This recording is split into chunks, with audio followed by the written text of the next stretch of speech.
Avatar 3 de feu et de cendre. Bon, alors comme d'habitude, je ne vais pas spoiler. Par contre, je vais peut-être finalement faire une petite partie à la fin de spoil pour parler de 2-3 choses. Mais en vérité, ça sera pas très long. Mais je vous préviendrai, vous inquiétez pas. La grande majorité de la vidéo sera sans spoil. Bref, donc le film le plus attendu de l'année, on va pas se mentir. Moi, personnellement, je suis fan de la franchise. Et il y a des choses à dire. Bon, comme vous le savez, on possède les bails, bien sûr. Avatar 1 qu'on ne présente pas. J'ai le Blu-ray 3D, parce que j'ai encore un écran 3D. Et oui, quand ce film est sorti, il y a eu un avant et un après. Il a redéfini les blockbusters. La 3D, avant ce film, c'était un peu un gadget. Mais là, c'est devenu un outil narratif immersif. Je dis, ça a redéfini les standards des blockbusters. Vraiment, ce film. James Cameron, il n'en était pas à son coup d'essai.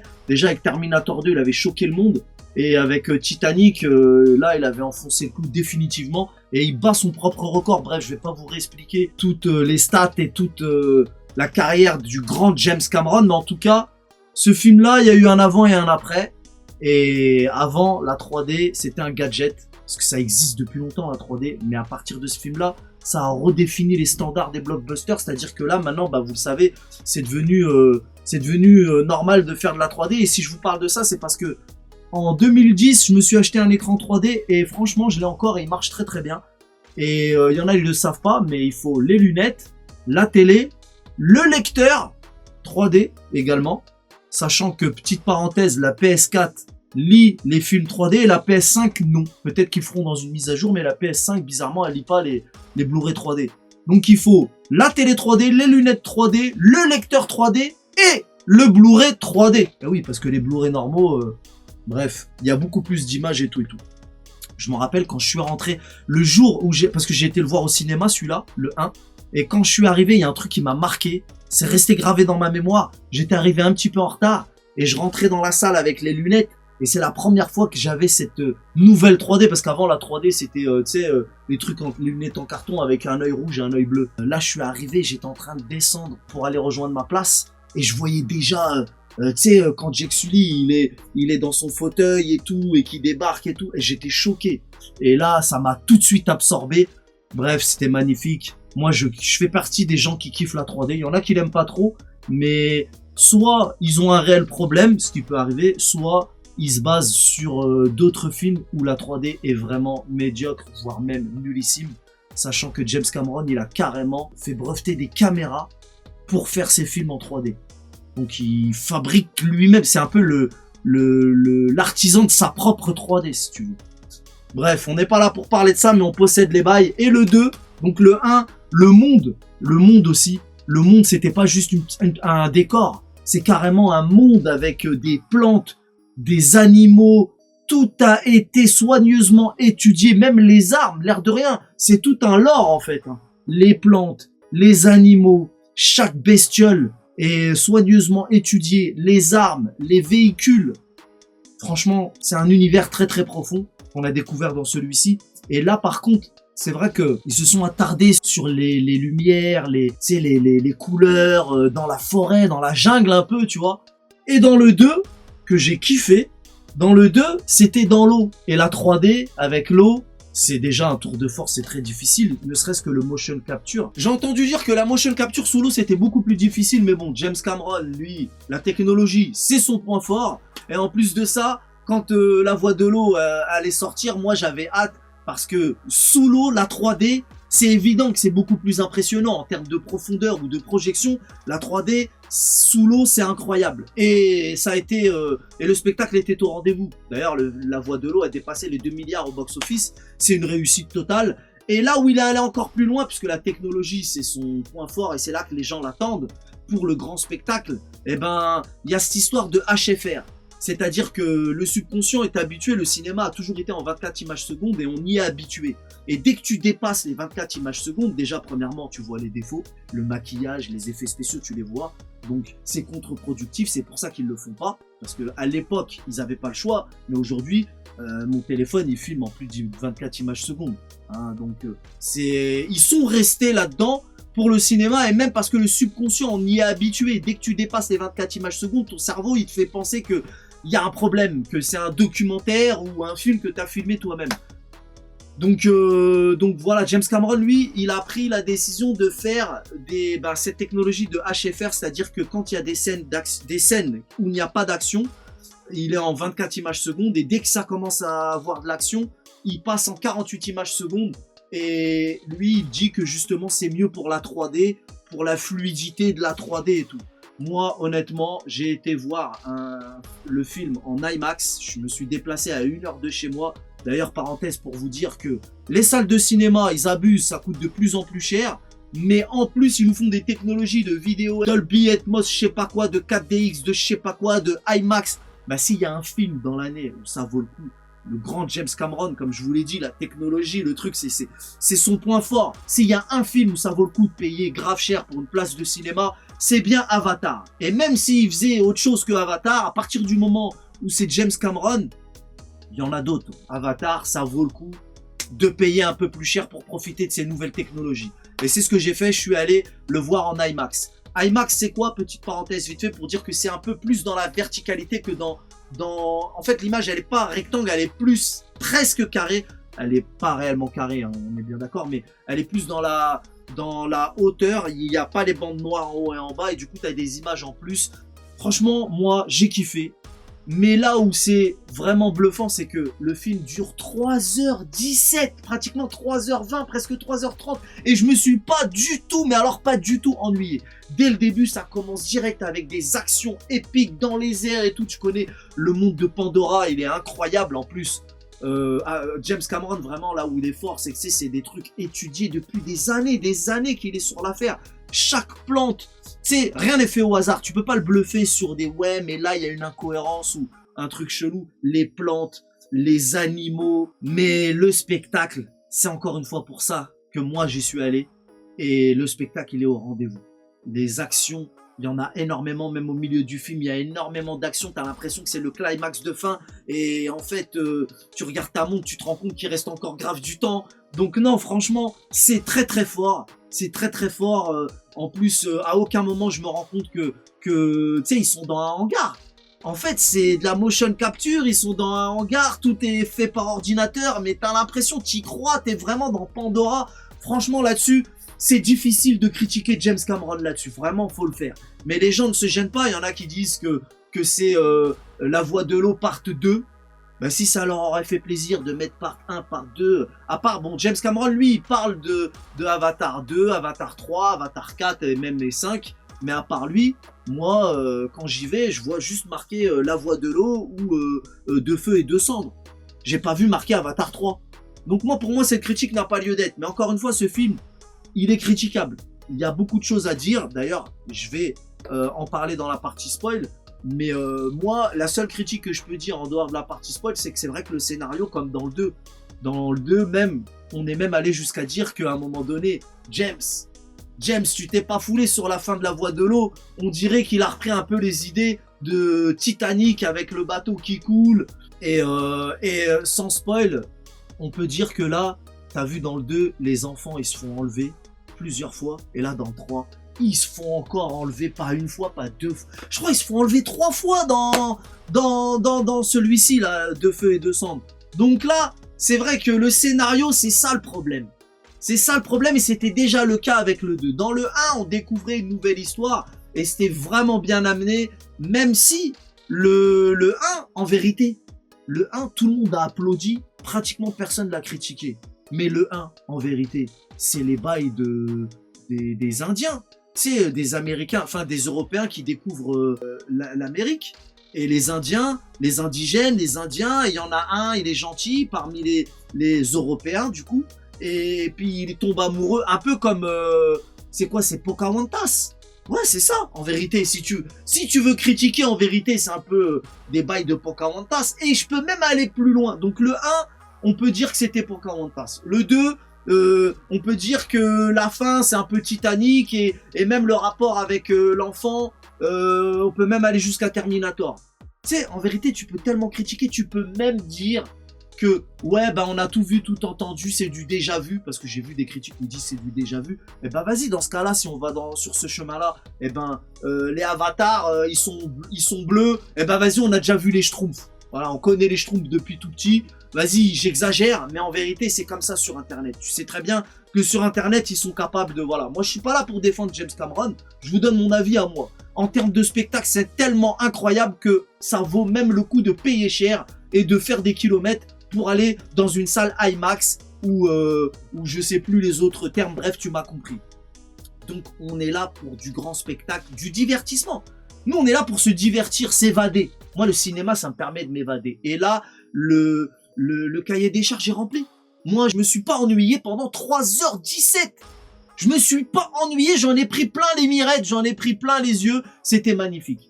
Bref, on va passer maintenant à la partie spoil. Donc, à partir de maintenant, je spoil 4, 3, 2, 1, 0. Je préfère prévenir parce que je déteste les spoils. D'ailleurs, on était en train d'attendre devant la salle IMAX, tu vois, et il y a des petites bouffonnes de meufs qui sont sorties. Vous savez que moi, je déteste le spoil. Il y a des meufs qui sont sorties, au lieu de sortir par une autre porte, je sais pas, sont passées devant nous et disent « Ouais, ils meurent tous à la fin !»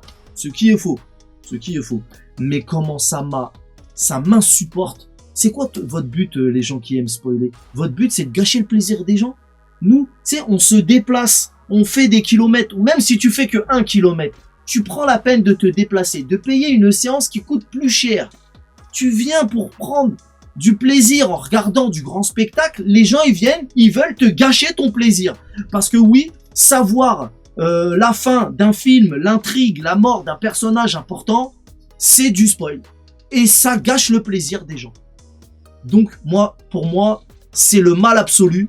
Le spoil, c'est le mal absolu. Et c'est pour ça que je prends des gants et que j'ai jamais fait ce genre de vidéo où je le fais en 2 parties. Je me dis pourquoi pas, tant que je vous préviens. Bon, alors moi, j'ai pas mal de critiques à émettre. Et comme vous l'avez deviné, c'est toujours au niveau du scénario.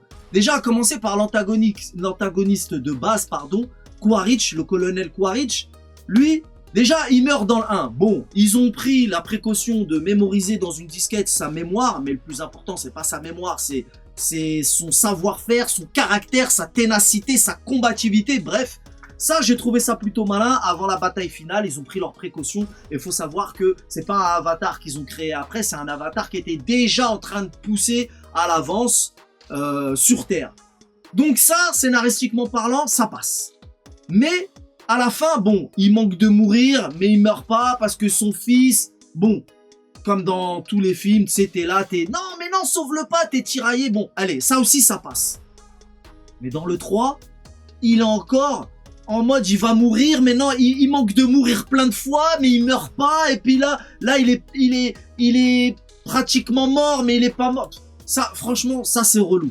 Ça, c'est relou. Passons. Ensuite, le nouveau peuple. Moi, j'en attendais beaucoup au niveau du peuple. Je me suis dit, dans le 1, c'est la jungle.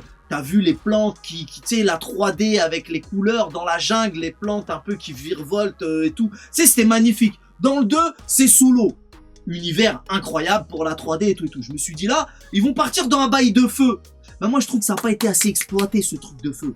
L'antagonisme, là, la meuf, là, je sais plus son nom. Franchement, elle est charismatique. Elle est énervante, elle est énervée, elle est charismatique, c'est bien. Ce peuple-là, c'est des, j'allais dire des rebelles, non, c'est des criminels, des hors-la-loi. Ils sont sans foi ni loi et ils ont rien à fiche de la nature, de la planète, de tout ce que tu veux. Et du coup, ils sont proches des humains qui, eux, détruisent tout. D'ailleurs, ils vont s'allier. Mais au niveau du feu, l'univers du feu n'est pas assez exploité. Bon, ils ont des flèches enflammées, ok, mais c'est tout. Moi, j'aurais voulu, en plus, tu sais, les véhicules pour les navires, c'est les animaux. Hein, ceux qui volent et tout, c'est, je sais plus le nom. Et ben, moi, j'aurais voulu des nouveaux. Tu vois, dans cet épisode, on a le marché, hein, que d'ailleurs ce peuple attaque. Le marché qui est guidé par des gros animaux c'est un peu un bail de montgolfière. D'ailleurs, c'est hyper malin. James Cameron, il a étudié son truc. T'as vu, il lâche du lest comme les montgolfières au lieu de lâcher du poids. C'est de l'eau qui lâche dans des réservoirs. Moi, j'ai trouvé ça malin. Mais donc, ce nouveau peuple de feu et de cendres attaque le marché. Mais ok, ils sont sans foi ni loi. Ils se maquillent un peu différemment. Mais leurs véhicules, c'est les mêmes. Ils ont pas assez exploité le côté du feu. C'est une critique qui me regarde moi, hein, c'est mon avis à moi. Et après, son fils Spider, à un moment donné, il est dans le peuple de l'eau là, donc il est loin de la base. C'est des humains qui étaient restés un peu gentils là, qui ont du matos. Du coup, lui, il a un masque et il peut pas respirer. On le sait, les humains ne peuvent pas respirer sur Pandora. Et il a une batterie, du coup il a 2 masques et des fois la batterie elle est plus bonne. Bref, à un moment donné, il est en galère, il court pour retourner voir les autres qui vont pouvoir lui donner son 2e masque qu'il avait oublié pendant la bagarre. Et arrivé là, évidemment, ils ont pas le temps. Donc l'autre, la meuf, la fille de Sigourney Weaver, j'ai oublié son nom, moi, excusez-moi, je retiens pas les blagues, j'ai une mémoire sélective. Mais tu vois qui c'est. Elle est un peu christique, un peu. Genre Jésus, tu sais, elle est née par le Saint-Esprit, elle a pas de père. On a capté ce truc-là, encore une fois, du vu et revu. Reprendre le côté christique dans des films, c'est des choses qu'on a déjà vues. Bon, ça, je l'ai expliqué tout à l'heure, c'est pas grave. Mais bref, elle allonge donc Spider au sol. D'ailleurs, elle est amoureuse de lui, ils finissent par s'embrasser alors qu'elle l'appelle petit bonhomme. Vous savez que les navis sont grave grands, lui il est tout petit à côté d'elle. Pour moi, ça, c'est pas crédible. Mais bon, c'est pas grave. Donc je te disais, elle l'allonge au sol, il y a les racines, machin, tout ça, elle fait une incantation, je sais pas quoi, bref, elle pense qu'elle a foiré et finalement, il y a eu un... Ils disent quoi à un moment donné? Par contre, c'est malin parce que ils expliquent à un moment quand ils vont sur la base des humains, des méchants là, que c'est un hôte. Ils ont pas modifié ses poumons. Il y a un hôte, je sais plus les termes exacts, faudrait que je le revoie. Hein. D'ailleurs, ça vaut le coup que j'aille le revoir. Peut-être que j'aurai un autre avis, mais il y a un hôte, ça lui permet de respirer. Je sais pas, j'ai un peu du mal. Je crains que l'on soit face à une facilité scénaristique. Encore une fois, c'est mon avis à moi. Et surtout, vraiment, le truc est insupportable, c'est les enfants qui se font enlever. Déjà, dans le 2, on y a eu droit plusieurs fois. Là, on y a droit encore, pas une fois, pas 2 fois, mais au moins 3 fois. Là, faut pas abuser. Là, c'est trop. Il y a tellement de chemins qui auraient pu être pris. Il y a plein de choses à faire. Je veux pas faire genre, moi, j'aurais fait mieux. Mais franchement, le coup de l'enlèvement des enfants, ils nous l'ont déjà fait, ils nous le refont encore, mais encore, ils nous le font pas une fois, ils nous le font au moins 3 fois, non c'est trop. Là c'est trop, il y en a marre. Et un autre truc qui est insupportable aussi, c'est avec les baleines. Genre dans le 2, l'intrigue c'était la chasse aux baleines, et là ils nous refont la chasse aux baleines en XXL. Mais non poto, franchement t'abuses, c'est une histoire incroyable, la technologie est incroyable, les images sont... Tout est incroyable, je me suis pas ennuyé, le film est génial. Mais poto, t'abuses. Déjà dans le 2, tu nous ressors les trucs de Titanic, James, comme si t'étais à court d'idées. Et là, il nous ressort encore la chasse à la baleine, poto, mais sauf que cette fois, c'est en XXL. N'importe quoi. C'est dommage. Bref, vas-y, t'as vu, c'est relou. Mais après, ce qui m'a surtout déçu, c'est au niveau du peuple du feu. Tu sais, j'aurais aimé qu'il y ait plus de feu. Par exemple, les véhicules, les animaux, là. Ils auraient été peut-être, pourquoi pas, proches du dragon. C'est de la science-fiction, tout est permis. C'est des véhicules qui sont en rapport avec le feu, même leurs armes. À part des flèches enflammées, c'est tout ce qu'ils ont. Et puis ils sont maquillés un peu différemment, voilà, c'est tout. Donc, j'aurais voulu plus d'armes différentes en rapport avec le feu. Et surtout les véhicules, il y avait grave moyen de faire un bail proche du dragon. C'était facile. C'est pas du tout le cas, ils ont les mêmes véhicules volants. D'ailleurs, les batailles volantes sont magnifiques dans le film, c'est épique. Mais là, ils auraient eu des trucs, tu vois, différents, avec un handicap. Parce que sinon, c'est trop facile, je sais. Il y en a, ils vont me dire, ouais, mais t'imagines, si eux, ils ont leur véhicule qui crache du feu et tout. Ouais, mais avec un autre handicap, peut-être, tu vois, une feinte, un truc. Il y a des choses à faire. Bref, voilà. Avant de parler de ce que j'ai kiffé, il y a Spider, à un moment donné, il s'évade. Dans le 2, il s'évade. Dans le 3, il s'évade, alors que là, c'est hyper chaud. Il est dans la base, hyper sécurisé. Il s'évade beaucoup trop facilement. Facilité scénaristique encore une fois, mais bref, Spider, comme je vous l'ai dit, il a la capacité de respirer. T'as vu, les humains ils détruisent tout sur Pandora, même sur Terre, on détruit tout depuis toujours, c'est dans la nature de l'homme. Donc là, ils se disent déjà, ils sont chauds. Alors si maintenant ils se mettent à respirer sur Pandora, alors là, on est foutu. Du coup, Jake, il y en a qui disent que c'est pas dans son caractère, que c'est pas crédible, mais Jake, il veut tuer Spider. Et franchement, moi, je trouve que c'est bien amené. Jake, il sent, il connaît, il est le mieux placé pour connaître la nature de l'homme, il sait que c'est mort. Et en plus, là où ça m'a bluffé, c'est que c'est sa femme. Dans le 2, on nous sous-entend qu'elle est capable de tuer, même on voit, c'est même pas sous-entendu, on voit qu'elle est capable de tuer Spider. Genre, elle dit qu'elle déteste du plus profond de son âme les humains. Et comment que c'est amené le dialogue et tout.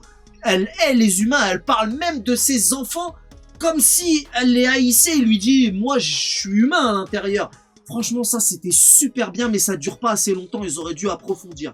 Donc, je reviens à ce passage qui m'a vachement bluffé. C'est que Jake veut tuer Spider parce qu'ils se disent que à cause de lui ou grâce à lui, ils vont réussir à trouver la technique pour respirer, et donc après ils seront tous foutus parce que c'est déjà chaud comme ça, alors s'ils respirent, et contre toute attente, elle lui dit non, elle pleure, elle veut pas. Je pensais qu'elle allait être contente et que c'est elle-même qui aurait été susceptible de le tuer, mais contre toute attente, non. Donc ça c'est bien, ça m'a bluffé. Jake lui dit suis-moi, ils vont un peu plus loin dans la forêt, il met à genoux, il va pour le tuer. Je te jure, moi, t'as vu, je suis pas le genre de mec qui chiale dans les films, tout ça, y a pas de... Mais là, à ce moment-là, il se rend compte que Jake veut le tuer, il lui dit non, pourquoi et tout. Tu sais, il lui dit même à un moment donné, il dit papa. Je te jure, il m'a fait couler ma larmichette. Et après, carrément, encore mieux, il accepte la mort, mais il lui dit mais au moins, est-ce que tu m'aimes? Je te jure, peut-être je suis une beurrette sensible, peut-être, je sais pas. Tu sais, moi, franchement, ça m'a touché. Vraiment, c'est rare, mais ouais, ça m'a touché. Ma femme, elle a pas vu, mais je te jure, j'ai coulé ma petite larmichette en scred. Comme une beurrette sensible, ma parole. Donc ça a fonctionné. Vraiment, il y en a, ils disent que Jake, c'est pas dans son caractère de vouloir faire ce genre de choses. Mais encore une fois, moi, ça a fonctionné. Parce que Jake, c'est un humain, c'est le mieux placé pour savoir de quoi sont capables les hommes. Du coup, ça fonctionne. Et en plus, le retournement de situation où finalement sa femme, elle veut pas, tout, bref. Après, finalement, il le tue pas. Voilà, finalement, il le tue pas. Donc voilà, on est dans la partie spoil. Bref, je vais m'arrêter là au niveau des critiques et tout ça. Le film, c'est du grand spectacle. C'est incroyable. Le cahier des charges est plus que rempli. Du coup, je vais faire venir madame et on va lui demander ce qu'elle en a pensé. Bon, alors très rapidement.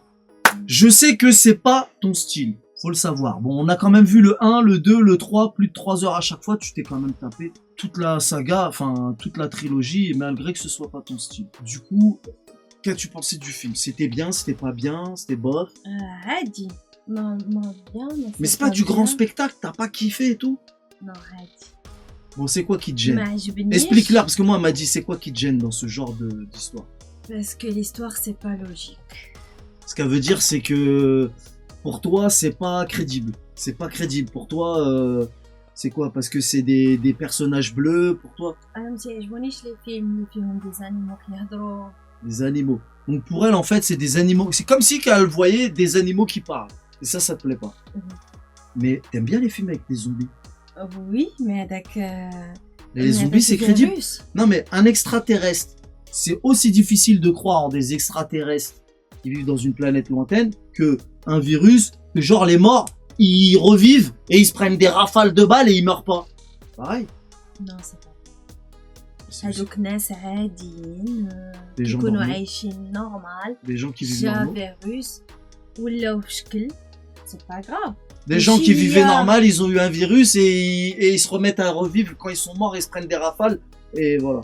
Mais eh ben des وي extraterrestres. هذيك دخلت لي الراس جاتني تقدر تكون histoire Bon, c'est pas le même style. غير l'action Mais c'est اللي juste que ماشي tu arrives à كيف- accepter, tu peux accepter de la science-fiction, enfin de la fiction plutôt on va dire. Mais des extraterrestres, pour toi c'est des animaux qui parlent. Et la planète des singes, t'as bien aimé quand le singe y parle? Planète des singes. Là je t'ai eu là. Là je t'ai eu. Non. Bah après je vais pas essayer de te convaincre, mais je sais qu'elle a bien aimé la planète des singes. Eh non, هذيك Non mais après c'est pas grave. Mais sinon, de manière générale c'était beau. Il y avait du spectacle. oui oui oui oui. Tu me disais, ouais, l'autre, il va sortir avec l'autre, ouais, l'autre, ils vont se mettre en couple. Tu sais, t'étais impliqué. Oui, parce que je sens. Ouais, parce que t'étais impliqué. Et quand il y a un personnage qui est blessé ou qui meurt, t'avais l'air choqué, donc intéressé. Une survie. Bon, choqué, c'est un grand mot, mais quand même, tu fais... Bref. Bref, ماشي ما عجبنيش. C'est pas que ça ne me plaît pas. وماشي عجبني بزاف. Ça t'a pas plu de ouf. Oui, عادي normal. Mais tu t'es pas ennuyé.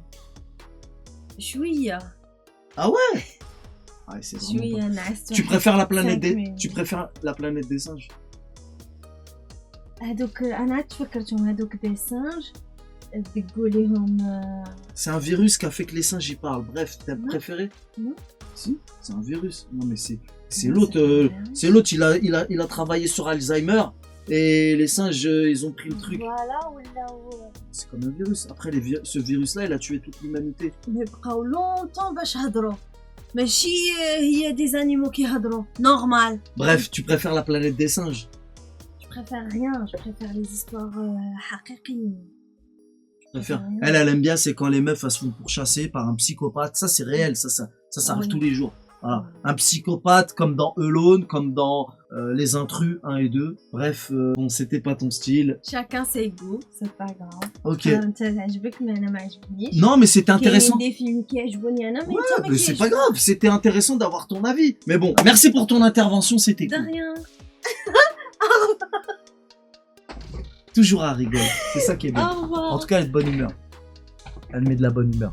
Bref, voilà, est-ce que je vous le conseille? Oui. Et évidemment, c'est un film tout public que je conseille à tout le monde, mais encore une fois, ce que je vous ai dit en début de vidéo, à condition d'avoir vu le 2. J'ai un pote qui me dit, je vais aller le voir, il a pas vu le 2.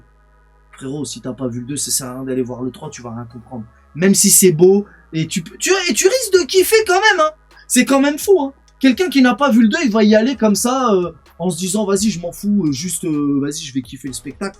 Il peut kiffer. Mais il y a pas mal de choses où il sera largué. Donc c'est une suite directe. Une suite directe du 2.